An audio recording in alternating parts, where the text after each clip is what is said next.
Hello Chatterford viewers and welcome to a new video. We are here today with the one and only, nobody else but, still absolutely no one, but we are here today with no one else. Nobody else, because we are still here very much alone, but we are with... Hello chat and VOD viewers. Google Welcome Translate. to Am I the AAS Whole Mental Health Edition. Google Translate stole my cue! Oh my god! Oh, we cannot have that. But yes, chat and VOD viewers, welcome to Am I the Asshole Mental Health Edition. We are going to talk about am I the assholes who are against mental health or whatever. I don't even know. Probably a lot of things about like depression and stuff like that. I don't even know what it's going to be about. But today we're going to talk about mental health. And I do hope that if this is a topic for you that you do not feel comfortable listening to, or that might be triggering for you, maybe just head off. Maybe just don't watch this video. That's totally fine. You can just click on a different one, or maybe don't watch this video. That's totally fine with me. I'm totally alright with that. If this is a topic you cannot really listen to, then don't. That's absolutely fine with me. But let's head in to the first. Am I the assholes? Am I the asshole for telling my daughter that her mental health issues should not be used as an excuse? Well, I would say no. I would probably say no. It can be in different ways, you know. If the thing is with mental health is that it's very personal to everyone. So probably, yes, you are the asshole because you don't know what's going on in somebody else's life. And for that, you don't know how hard it is to do the certain thing that you want to be doing. Like if say, your daughter is not making homework and she's claiming that on mental health issues. You don't know how bad that is. But it could be that your daughter is like, yeah, she might use it as an excuse even though you don't. It's very clear she's not, or that she doesn't even have these issues. She doesn't go to a therapist or anything like that, and she just claims and self-diagnoses these things. So I think that there could be a way where you're not the asshole, but you probably are. Like, you don't know what's going on in someone else's life, so don't judge anyone on what they are or why they are doing something. So I do think you're the asshole, but like, maybe there is a reason why. Maybe there's a reason why. I don't know. Maybe there is. We're gonna listen to the story. For the past several years, my daughter has been dealing with anxiety. She has been seeing a therapist, taking medication, eating well, and exercising regularly. She has had periodic meltdowns. But for the most part this has been enough. However, in the past year at college, she has been struggling to adapt to living in the dorms. Her last semester's grades took a dive. And it seems like all the responsibility is greatly stressing her out. I was under the impression that this anxiety was only a phase and that she would outgrow it eventually. But it seems to have only worsened after she turned 18. To make matters worse, my daughter hasn't yet gotten a summer job, and I think her nervousness is making her seem weird during interviews. With each rejection email, I'd gotten more and more frustrated with her therapists. I was starting to be convinced that they have been refusing to help her for years, since the longer she has anxiety, the more they get paid. However, my brother, who has a psychological background, told me that it's common for anxiety to get worse during early adulthood and that her therapists are likely doing all they can. I decided that he was probably right, and I stopped thinking about it. I think I deserve quite a bit of credit for that. Today, however, my daughter came home from an interview, telling me that it didn't go well, and I had enough.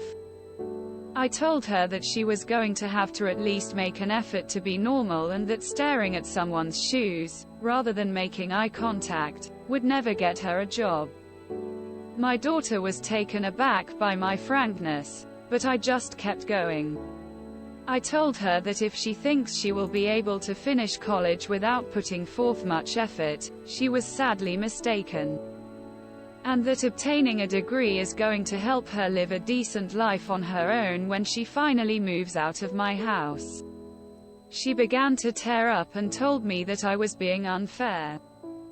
But I chuckled and told her that life isn't fair and that she needs to learn some social skills or she would almost certainly end up homeless.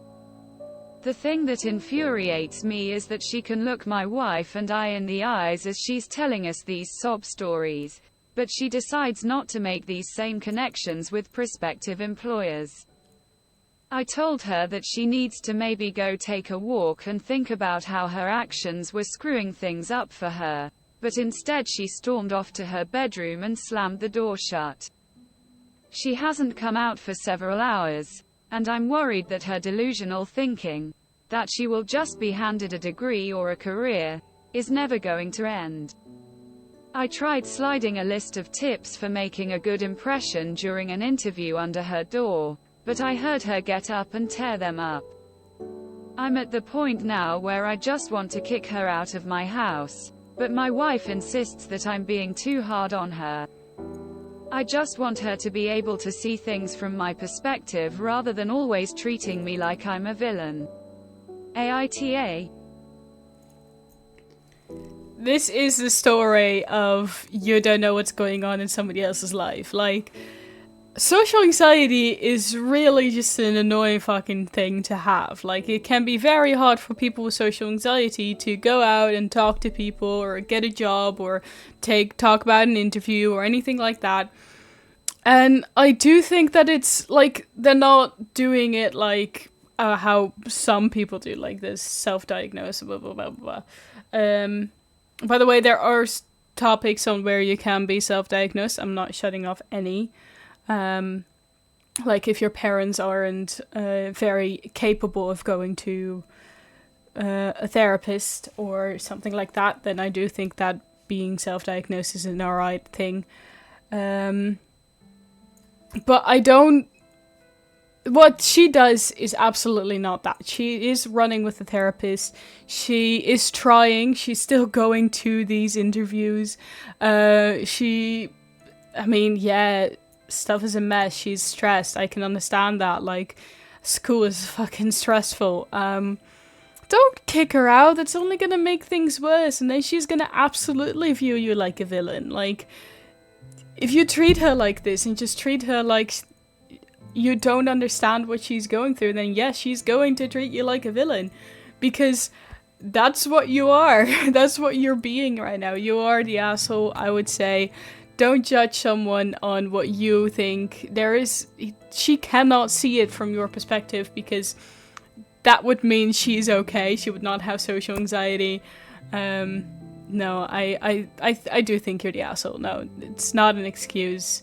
It's an actual problem that they need to work through with their therapist. And they're going to therapy. So don't be kissing your ass off. I don't know. Just keep it slow with her. Keep it slow. Alright. Am I the asshole for telling my wife our son's mental health should be more important than her sister's physical health?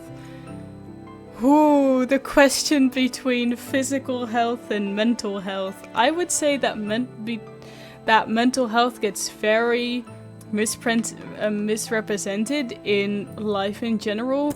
So I very much think that mental health should be getting more view in the world, though I don't say that it should be more important on a very specific level. Obviously, I don't know the degrees of these mental healths and physical healths, but I do think is that it's your son and it's your sister. So I understand that it's both very different. I don't know if your sister has anyone. Maybe your mom can take care of your sister. Maybe your sister can take care of you, or your father can take care of your sister. Maybe your sister has like a husband. But if you also have a son with shitty mental health, then I would also want to put more effort in that because that's actively your son, you know? Now, this will obviously vary from how serious is the physical health and how serious is the mental health.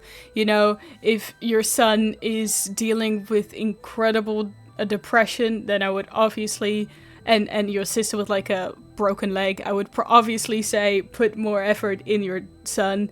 But if it's a chronic illness on your sister's side who needs 24-hour care and stress for a test on your son's side, then I would say take good more care of your sister. But we're gonna listen to the story and see what actually the place is. I don't want to say that mental health should be getting more slack and should be cared for more in general in the world. It often gets overlooked, but that might not be in this situation. Let's see. Last month, my son, Will, 17, and my wife's sister, Michelle, 22, got into a car accident and had to be hospitalized. Will had some painful but not life-threatening injuries, broken ribs, leg, some bruising, but has been deeply traumatized and distressed, and mostly just guilty because he was driving and Michelle was injured far worse. She had major head, spinal and chest injuries. Clinically died multiple times, and it seemed very unlikely that she would survive for the first 2 or so weeks after the accident. My wife ever since the accident has been completely focused on Michelle and has barely had any time for Will.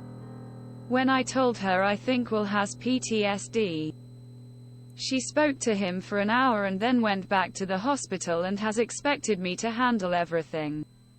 I don't mind taking care of the house or our other 2 kids.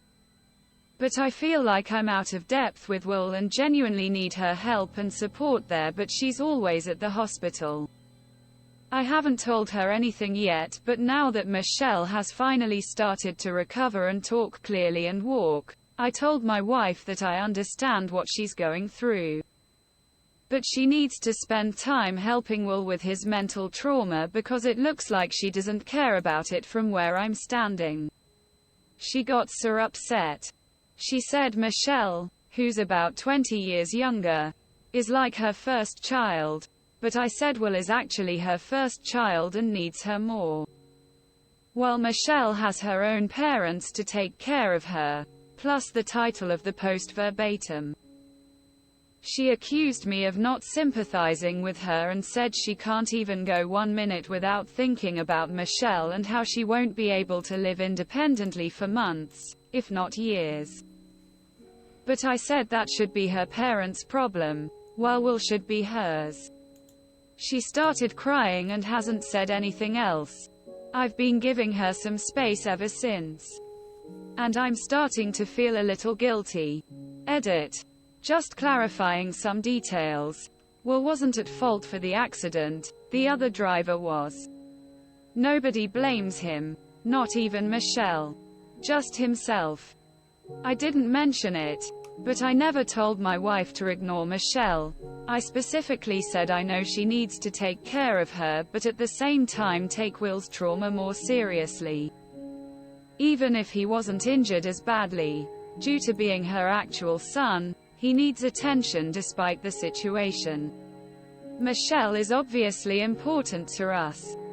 But she has her parents and the entire family, parents, multiple siblings and other relatives, there to help her, so my wife doesn't need to take it upon herself to be her primary support system. She's also shaken up but in good spirits and optimistic, so it's not like she needs psychological support. Lot of comments along the lines of, "What do you expect her to do? Since he's refusing to go to therapy. I need her help so we can make him open up about the accident and then hopefully convince him to go to therapy. My wife has always been better at talking to the kids than me. Which is why I need her time and attention." You're not the asshole. This is actually the situation that I sketched. Like, the sister has other relatives that can take care of her around the clock. I do have to say that it wasn't a broken leg. It was very much worse than that, and there might be a possibility that she will not be living alone. But something like PTSD is also something that could be life for your entire life. It could also be that you will never be able to live independently. Also, a reality of PTSD. You're not the asshole. I understand completely why you want your wife to be there. I understand completely. I agree. Your wife should be there more for your son. This kid's getting overlooked. The physical problems are getting seen way more than the mental problems. As I said, happens more in the world. So yeah, I absolutely agree. I do think that your wife should be taking more care of your son and help him to get into therapy, because therapy is very helpful. There are a lot of different therapies. Do not do conversion therapy. That's not good, but I don't think that is there for PTSD. But you know, there's a lot of different types of therapy which you can let your son be introduced to. And I think that getting him to therapy together with your wife could be amazing for him. But it is scary for people to go to therapy. Alright, well, I agree. You're not the asshole. No, your wife should be getting next to you with this one and should be taking care more of your son. No, you can still visit your sister, obviously. Just not the entire day. Talk to your son. So yeah, I think he's getting overlooked. Yes. Am I the asshole for putting my mental health first? No. Probably not. This story might be like, oh, I'm such a big dick about it and I'm going way too far or something, but no, you're not. You wanna know why you're not? Because you should put your mental health first. Your mental health is something that keeps you going, that is always with you. You know, physical health, you might be able to take some pain medication or lay down or whatever. Mental health will always be there, constantly. So, no, I don't think that putting your mental health first is inherently bad. I had to make difficult decisions to put my mental health first. I don't think people are assholes for doing that, but we're gonna listen to the story, and these people might be an asshole for doing that, but probably not, because why would they? Right? Why would they? I usually don't need external input, and it may just be stress, exhaustion from unrelated events, but these events have given me some pause. My age isn't particularly relevant, save for the fact that I'm an adult, independent from family in all meaningful senses. One of my parents has been dead for quite some time, but they were divorced long before that occurred.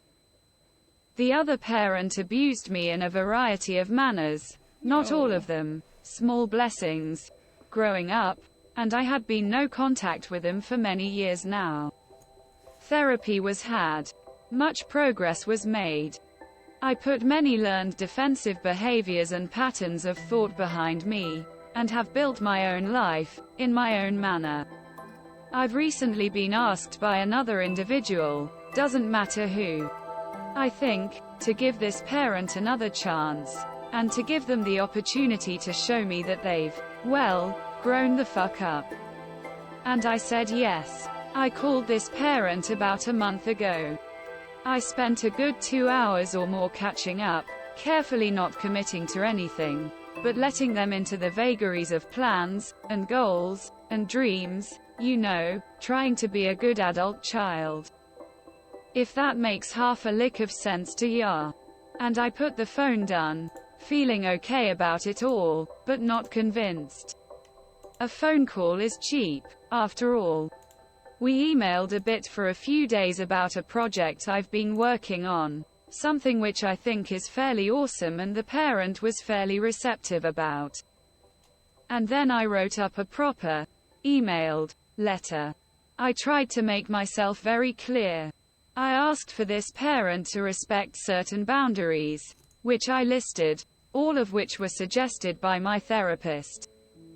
And to respect that new boundaries may need to be established at any time, and that this parent could do something meaningful for me, not financial.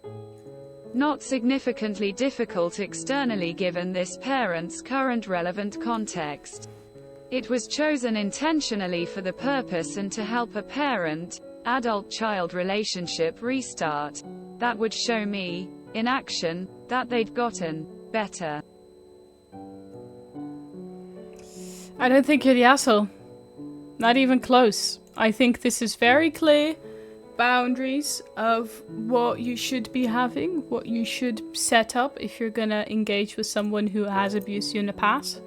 I would not be able to do that. I would not be able right now to get back to my dad and be like, hey dad, I have some boundaries you need to follow. I would not want to do that to the closest, and that's okay. That's okay. It's okay to not go back to your parents. It's okay to cut off any communication with them. So, good job for you.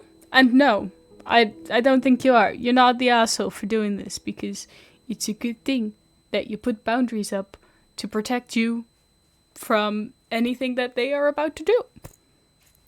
Yeah. Let's do one more round of Am I the Assholes? One more. One more. I cannot stop. I need one more.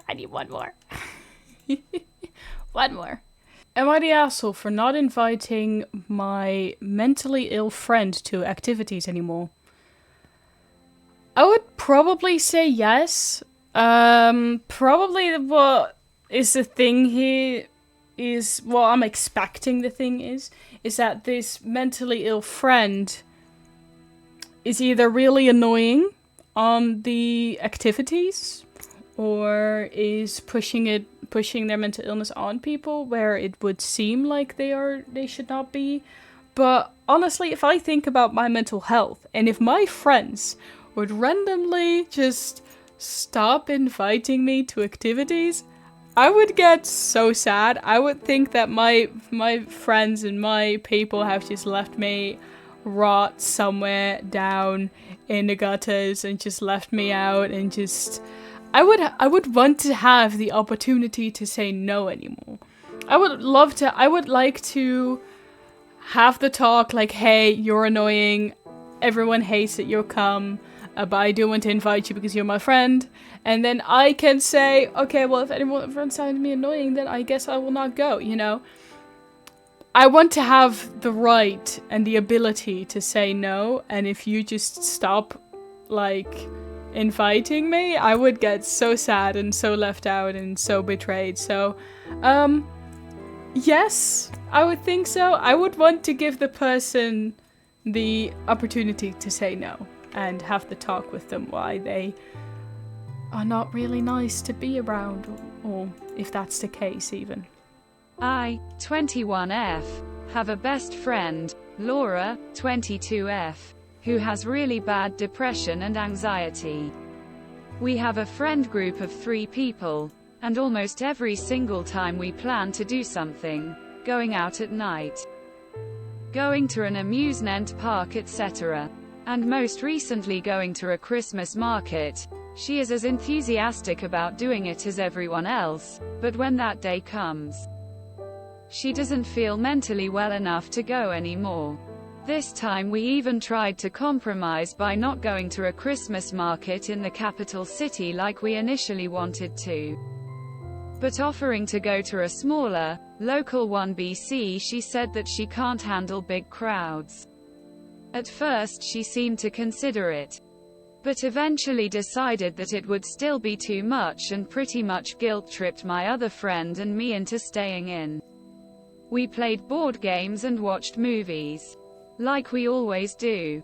We literally haven't done anything else for months. Don't get me wrong. I love our game nights. I love her, and I would never expect her to do something that gives her anxiety. But I feel like I'm wasting my 20s sitting in my living room because all of our plans never become reality. Of her. Am I wrong in thinking that the polite thing to do would have been her telling us to go without her? especially because we had been planning on going to the Christmas market for weeks. Finally found a date that worked for everyone, and I could tell the moment she came to my place that she didn't want to go. Yesterday I realized that I needed to do some last-minute Christmas shopping and finally wanted to go to a Christmas market after going to the mall, knowing that there would be huge crowds. I only asked my other friend, Mary, 23F, to come with me and made the mistake of posting a picture in my Instagram stories later on. Laura texted me today, upset that we excluded her. On one hand I feel like an awful friend, BC it's not her fault that her mental health is so bad, but on the other hand I feel like if I keep asking her to come with us, we'll never make it out of my living room. Edit. Thank you all for your comments, they have been very helpful. I wanted to clear some things up. Laura is in therapy and on medications and has been since middle school. My issue also isn't that she cancels plans last minute. Of course that's upsetting, but I could definitely understand that. My issue is that she doesn't cancel when she doesn't want to go anymore. She agrees to go. Shows up at my place at the agreed upon time. We usually meet at my place BC, I'm the only one with a car. And when we're literally standing in my doorframe ready to go, that's when she'll back out. And to her it seems obvious that the two of us will stay in with her once she has decided that she's unable to go. It's like the activity depends on all of us going because we're only 3 people. On the rare occasion that we have something planned with more friends, she'll usually push herself to go or cancel, but since we're her closest 2 friends, she almost expects us to put her mental health first as good friends. She's genuinely a sweet person and not manipulative at all. I just think she's insecure and wants to spend time with us. So she doesn't want to be left out. Yeah, so I would say don't stop inviting her, because that would make her feel left out, absolutely. I don't think you're the asshole. That's first of all. I don't think you're the asshole. You would be an asshole for stopping to invite her, because that will make her feel even more shit. I would say talk to her about it. Just talk to her and say, hey, you cancel plans and it kind of fucks up with what we want to be doing, and we really want to be going to these Christmas parties. So talk with her about like maybe arranging something else, like maybe saying like, okay, well, we're gonna do a game night with you, and then us 2 are gonna go to the Christmas market a different day. So that you still have that fun with her, you know, you still hang out with her, but have her not have that shit of shitty feeling. Still like invite her to go to the Christmas parties because they might have a fun day, but then say like, oh, we could do like a Christmas day now and then do the other thing day then. Just have open communication about it. Don't stop randomly. Have open communication about it, because especially if someone is insecure or has anxiety or has depression, then it's good to go out, but it's really shitty if it just randomly stops and you don't know why. Like, I would feel so bad. I would feel so guilty and so hurt for just not being a good friend or something. So don't just stop. Talk about it. Please, talk about it. Alright, well, chat, that was the end of this video. I hope you all liked it. I hope you all liked the other videos as well. And go to the video right here or right there, probably right here. Wow, I stick my finger in my eye. Oh my god. Click on the video right here to watch a little bit more of Am I the Asshole videos. Or obviously click right here to have some fun, more updates on when I upload videos, because you obviously don't want to be missing this face, right? And this fucking weird fucking voice. So yeah, guys, please support me, and thank you so much for watching. I care about you. I'm proud of you. Don't ever forget that, okay? I will never randomly stop doing that. Please Remember that. And thank you all for coming. Thank you all for staying. And thank you all for watching the show. Bye bye.